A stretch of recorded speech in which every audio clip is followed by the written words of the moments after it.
Okay, recording 2 of 2 of Sarasalandcast today. I am your host, Reroll Zero, and so the first one was kind of fun, and the second one's not going to be such fun or so much fun subject matter to talk about.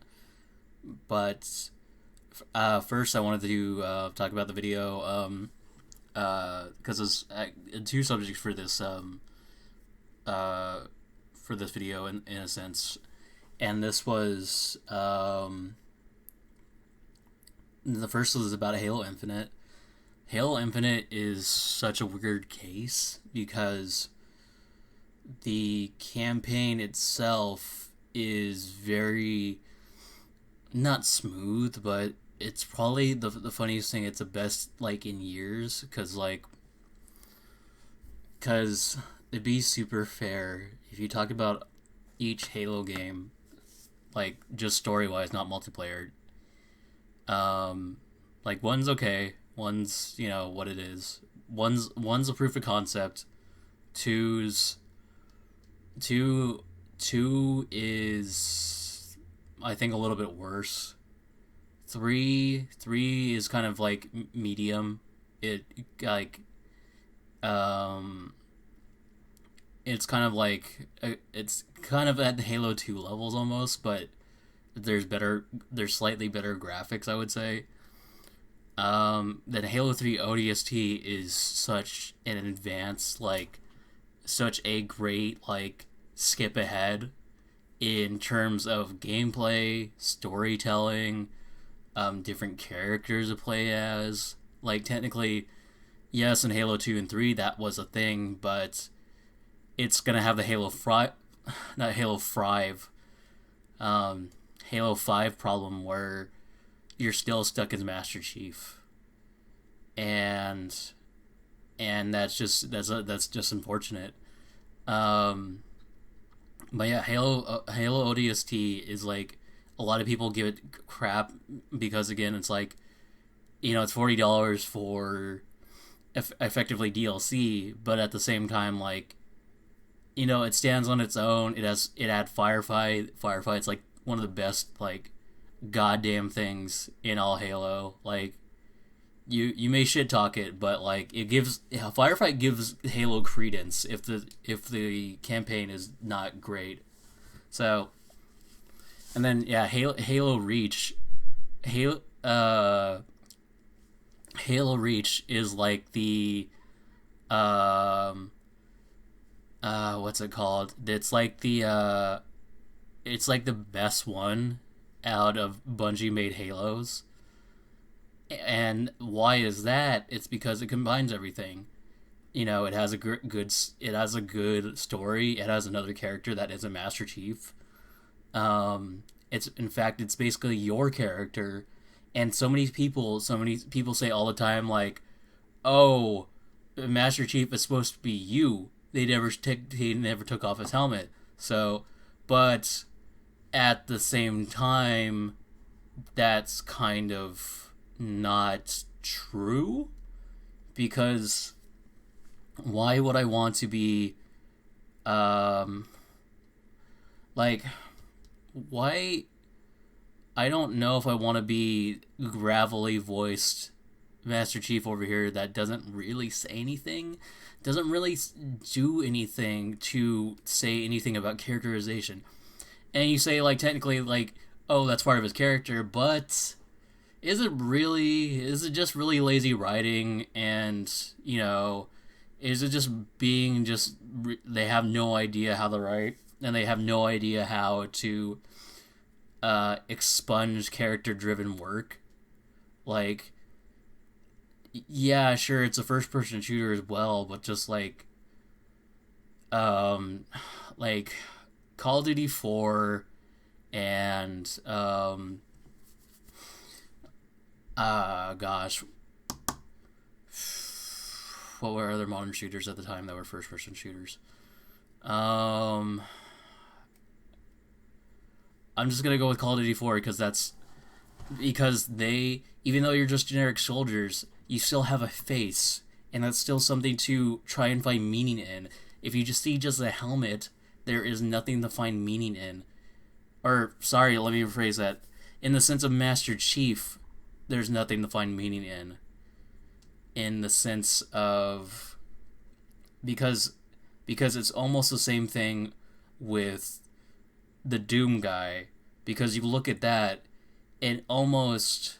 even in a sense when you bring up Marathon as well, Marathon is the same idea where almost all guys are green super soldiers type thing, and they may as well just be all a trilogy.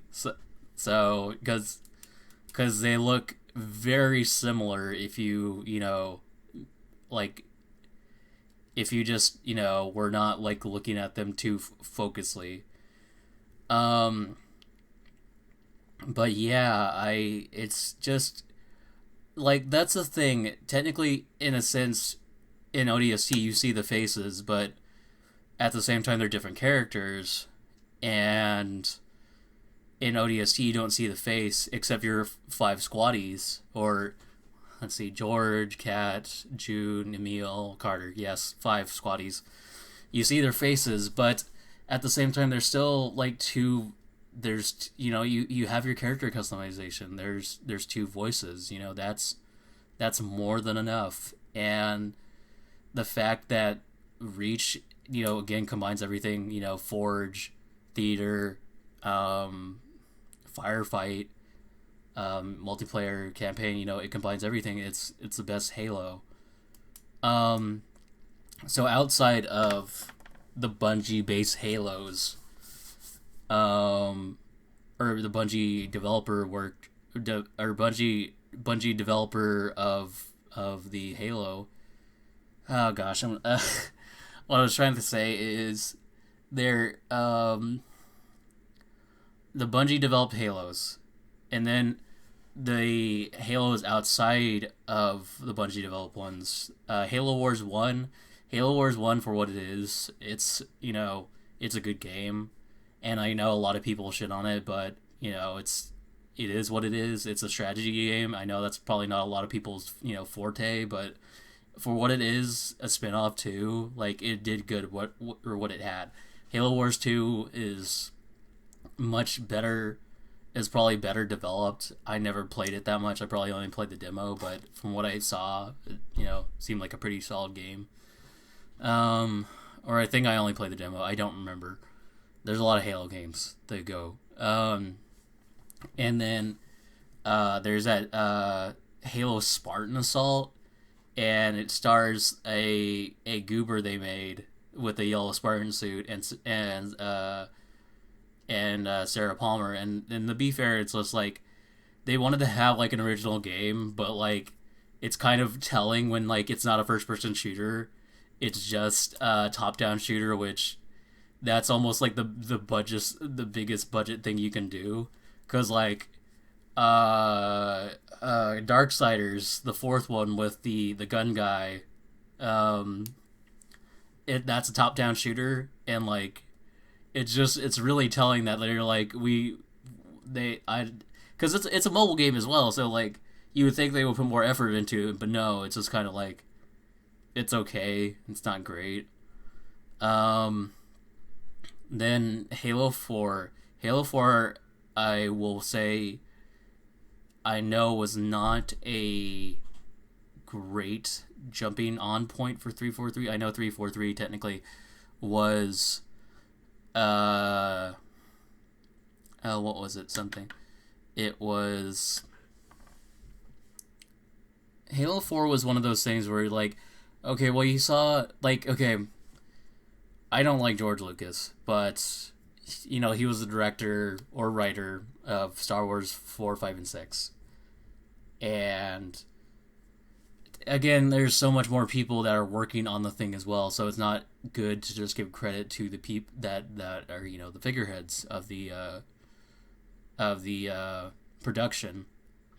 So, but anyway, 4, 5, 6 happened, and then the prequels, even though I don't know if prequels he directed them, because that's one of the things where they were saying, and I think, yeah, that's why in 5 and 6 they're directed by different people, and that's why they're sometimes they're better movies.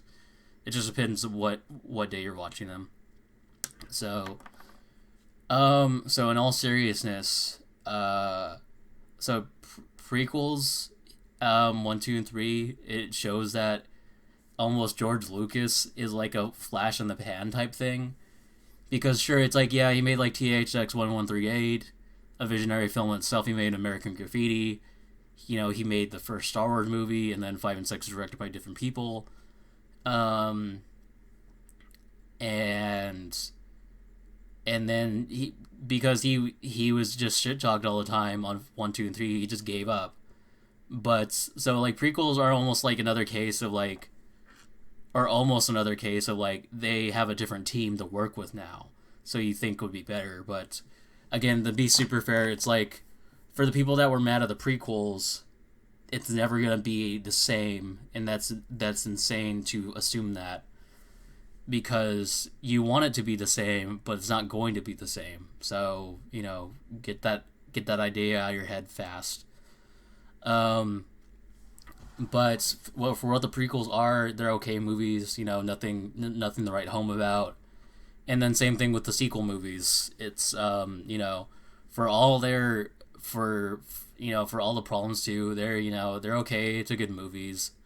They're again, nothing to write home about, or some parts of them are nothing to write home about. But again,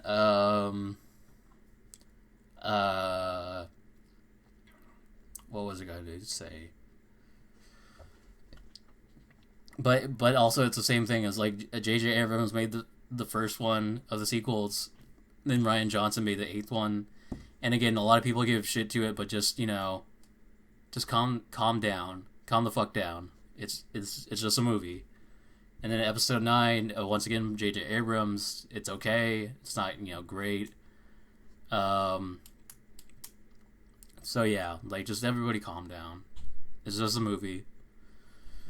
So anyway, so you expect them with, again, the new crew or new people that they would do a better job, and again, it's not going to be the same. So, but anyway,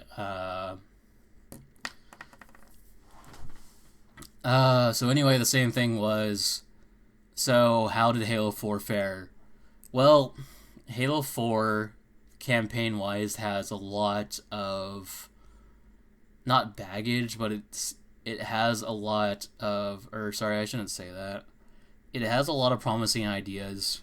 It has a lot of like interesting concepts. Like one of the things is like they finally gave the chance for the Pelican to be a flyable vehicle, and even though that was an Easter egg for the Pelican / Phantom in that Halo Reach level, there's no operational weapons except for the Phantom, because I think you can operate the cannons on the side for the Phantom. And but yeah, they in Halo 4 they gave you the chance to finally fly the Pelican, and it's really underwhelming. Like, it's cool that there's so many weapons on it, like the cannon and the laser and the chain gun, and yeah, but like you get out of it like a large portion of the time. You are in on foot sections, and it's just like, oh, that was stupid, but why you give me the Pelican? Same thing with or almost the same thing with the bigger, like, goofier, dumber version of the Elephant, the Mammoth. The Mammoth has like a big rail cannon on the top, and can carry like a couple warthogs and stuff, and that's funny and goofy, but like, again, they don't reuse it again, they just use it for one level. So yeah, so Halo 4, again, like, promising ideas, but I didn't exactly get the landing. Halo 5 is another one where they're sticking with the Forerunners, and I think that's a good idea, because so many people are so reliant on the Flood that the Flood is such an just annoying aspect of the franchise, because it's just kind of like, okay, the Covenant is the main enemy. Sure, why not, right? But then the Flood is something that they just smack you over the head with, like, no, okay, I care about this now. Anyway, but I think it's a good idea in the sense of 4 and 5 for them to. Same thing with ODST and same thing with Reach. They didn't have to hit you over the head with that, and it's great because then they're left to their senses to write a better story instead of using a cheap alternative tactic. So, so 4 and 5 was more. I know it's in the sense of Halo 4, they had the Flood and Infection, and in the thing of, but at the same time, it's like, okay, that's kind of dumb. Oh well. So Halo 5, they do the same thing with Halo 4, where like they're going more and more with the extended universe of Halo, basically, and that's not a bad idea if they do it right. Halo 5 is not a bad idea, but at the same time, you would think they would do it better. The funny thing is, it's so much to get away from being Master Chief, and the funny thing is, that's a bit of a draw or a bit of an accident because he's only in 2 levels, and that's another thing too, which I'm annoyed about, is that in those 2 levels they have 3 other characters for multiplayer, right? And same thing with the lock levels, and one person has to be Chief no matter what. The host has to be Chief. Same thing with Spartan Lock. The Spartan Lock has the host or player 1 has to be Lock, and I think that's so stupid because why make 3 other characters if I'm just gonna be consigned to the one? Like, why do that at all? Why can't I in single player? Why can't I choose another character? And then people go like, because it wouldn't make sense otherwise. Come on, if you're going to the point of making additional characters, why not? I mean, this is the same company that doesn't have co-op for Halo Infinite. But anyway, we're getting the Halo Infinite. Don't worry, we're getting the Halo Infinite. And anyway, we're so again, 4 and 5 are not super bad games. They're okay. And with that, we're pretty much to Halo Infinite. Halo Infinite for what it is. Campaign-wise, it's such a step in the right direction. So many companies are going open world, and that's not a bad thing. Again, it may be a cliche now, because so many companies are doing it now, but this was such a step in the right direction that, like, it breathes new life into the franchise. Like, so many games are stuck into the arcade-like experience of have a level, complete the level, get your results. Have a level, complete your level, get the results. That's what Call of Duty does. That's what Battlefield does. That's what Halo used to do. And so but when you're in the open world type thing, you have such more freedom to have a more, I would say, authentic gaming experience. What I'm trying to say is that you're free to do whatever you want, and in the sense of some Halo levels, sure, you could explore the fringes of the map and find skulls and stuff, and other secrets like the Pelican/Phantom thing I mentioned. But at the same time, that's not like you're still in the confines of the level. You're still being timed. You're still being timed for score or something like that. You still have a clicking talk like a classic arcade franchise like Contra or Street Fighter or something like that. So so there's still that arcade element, but again, like Halo Infinite is a smart choice for breaking away from that mold that they set up, or not set up, but that they had, at least creating at least a modern first-person shooter. So what I was going to say is, now how about that multiplayer? Halo multiplayer, or at least in the sense of Halo Infinite, is really bad. Because, like, sure, it's okay, but at the same time, there's nothing, like, super defining about it. Melee's super wonky. The radar never really works. Um, it there's a lot of problems with it that's kind of hard to define, and even when you say like, oh, if you can't really define it, can you say it's a problem? Well, yes, it's still a problem because you can't define it. So, you know, when does it start and when does it end? That's the type of thing that you need to define. Um, so yeah, it's so same thing. Hang on, I'm gonna get a drink of tea.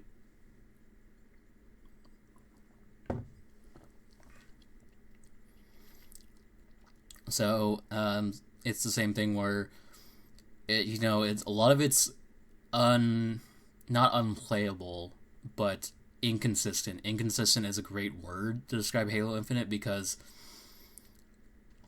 things happen so fast, and either you're dead or you survived, and that's like Halo Infinite to me is one where I swear this is the first Halo where I don't feel confident enough to face each guy and win each confrontation. Um, like I'm like a lot of old Halo tactics don't work. So yeah, so it's not. I feel that's why I'm like I feel unsure about Halo multiplayer. So that's why I feel like I feel like they honestly need to patch it or do enough significant work that if that it seems better. Um. So yeah. I think that's Halo Infinite in a nutshell. I know if you go back and look at each Halo like multiplayer and campaign, again, it's such a different experience. Halo 1, again, there wasn't Xbox Live yet, so you had to do a lot of LAN, and so multiplayer with that is good idea. Halo 2 2004 Xbox Live is up, so you have all kinds of matches all over the place, and I would say Halo 2 multiplayer is pretty, or at least in the sense of at the time it was pretty solid. Halo 3 multiplayer, I think it's okay. Like flag or objective based stuff in big team, I think that's better. Again, having a customization option greatly has or wants to have more replayability with the game, so that's the start of when it's getting better customization. Halo 2, technically you have the elites to play as, but at the same time, like, well, that, sorry, let me say that. 2, well, technically 1 changes color. 2, you have Spartan Elite. 3, you have Spartan Elite with additional armor options. Halo 3 ODST, it's just the characters with or without helmets, and then Halo Reach is when they start to get really good. Halo 4 is kind of more of the same. Halo 5 is okay. And the Halo Infinite, again, like, the progression is really just awful. You can barely get any armor. Like, the fact that I swear for the Battle Pass, you only get one piece of armor on the free track, and all the armor so far is basically repeats of Halo Reach, and what's it called? And so many similar helmets in the base Battle Pass that you can't really tell what's a big difference or not. And there is like a samurai-esque armor, but I don't know, man. It doesn't look as cool, or it doesn't look cool in general. I think it's just very, it's very lame. Like, and that's kind of the funniest thing to say. Samurai armor is lame, or let me rephrase that. Samurai armor in Halo Infinite is lame. Just you would never think the words would correlate in the same sentence. So yeah, just a weird issue that Halo campaigns are always kind of spotty depending on if they were good or not. And Halo Infinite's campaign seems seems so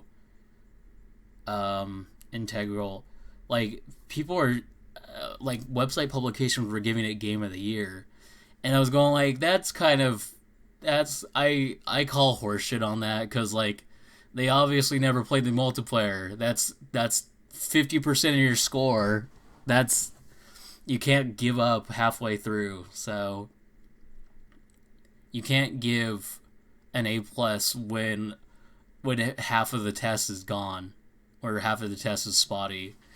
Like even if you were to say give it a grade, I would honestly say D plus or something for multiplayer because that's still a failing grade. So, um, just in all seriousness, it's just multiplayer needs to have some serious additions to make it better. Um, so that's the first part of this one.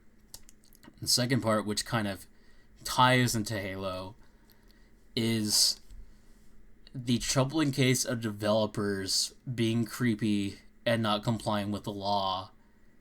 And I would say not just a case, but almost a trend in a sense, which is kind of scary. So it happened this year, or previously in this, but it was more prevalent this year, where Blizzard Activision had the 5 or 7 guys, or how many guys, I don't know, were in that room, and they were in the Cosby Suite, and the fact that Activision did not want to comply with the law. They were so withholding with their information, and that's so disturbing, because if you have nothing to hide, and that I think it's a Jesus quote, the truth will set you free, then why are you being so shady, as it were? So what's even more troubling was that one of the game awards, I think it was televised, they were saying oh, Activision Blizzard, the company, is banned, but their games can still be nominated for awards. That doesn't make sense at all. If you're gonna go cold turkey, just you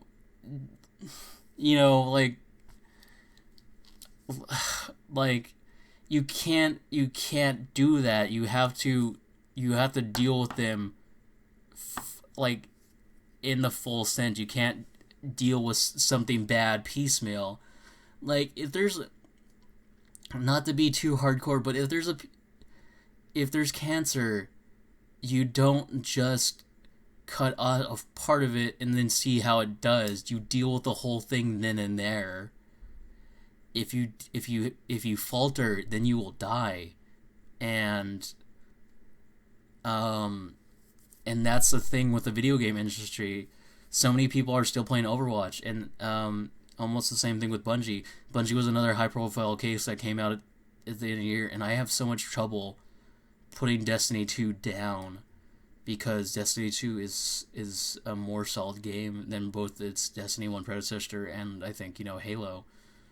But yeah, it's troubling to see that Bungie had almost the same accusations, and in a sense you're well, duh, but at the same time, I never knew.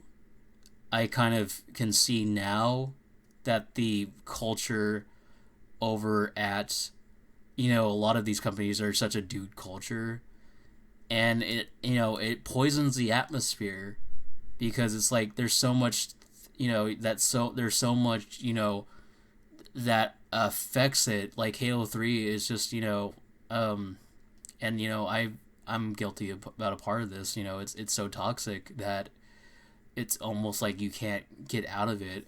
And same thing with Overwatch. And I got into the point where I almost never play multiplayer, because I can't deal with individuals being such gigantic assholes. And it's just in general where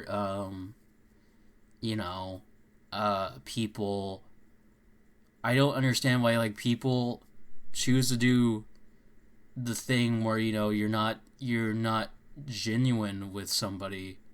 You continue to do, you continue to not do well. you continue to just do the bad thing, and I just don't think that's a good idea. But yeah, it's just it's troubling that Blizzard or Activision was so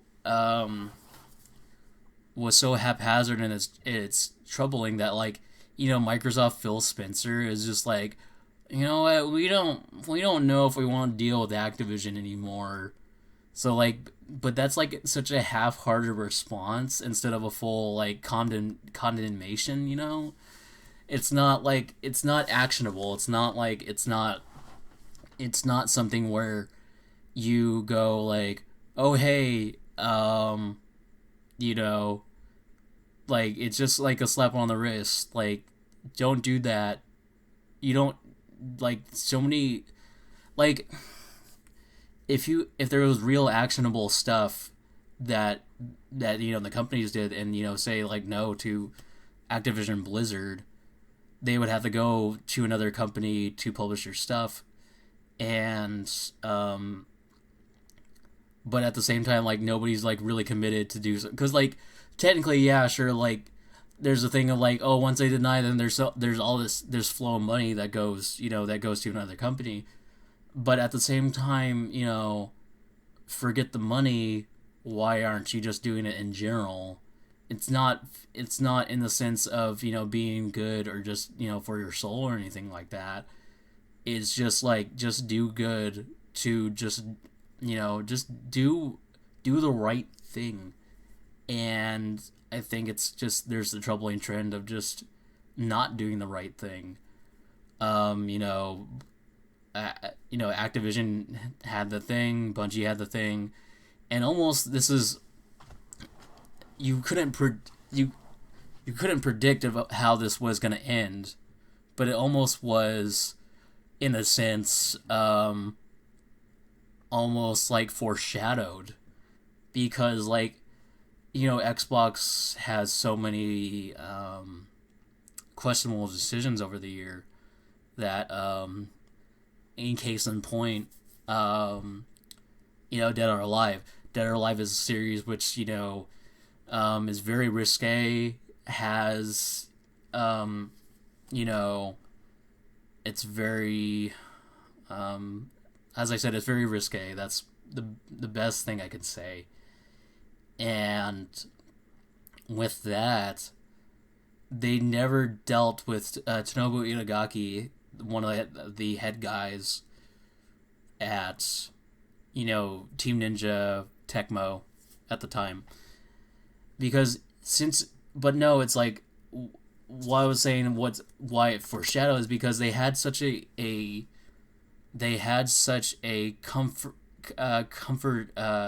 comfortable presence around him and other troubling developers, that they never dealt with them. And so that just the problem persists and goes in a circular cycle, or, follows its own circular logic. Like, if I don't get punished, then I can keep on doing the bad thing. That's what's literally the problem. And just, it's unfortunate, because people need to have consequences, or else they're going to keep on doing the bad shit. Like, unless people change, it's going to be the same thing over and over again. And even though Phil Spencer might not be at fault in the sense of Xbox, but the previous culture and atmosphere was that, it's not cohesive to building a better tomorrow for everyone. But what I was saying, case in point, about Team Ninja, DOA, and Tecmo, and Itagaki, was that when he left, he formed a new company, and that new company made Devil's Third. Like, not, like, just, it happened so fast, too, that there was a report surging around that, yes, he was found guilty of, being just a scumbag, a creepy scumbag.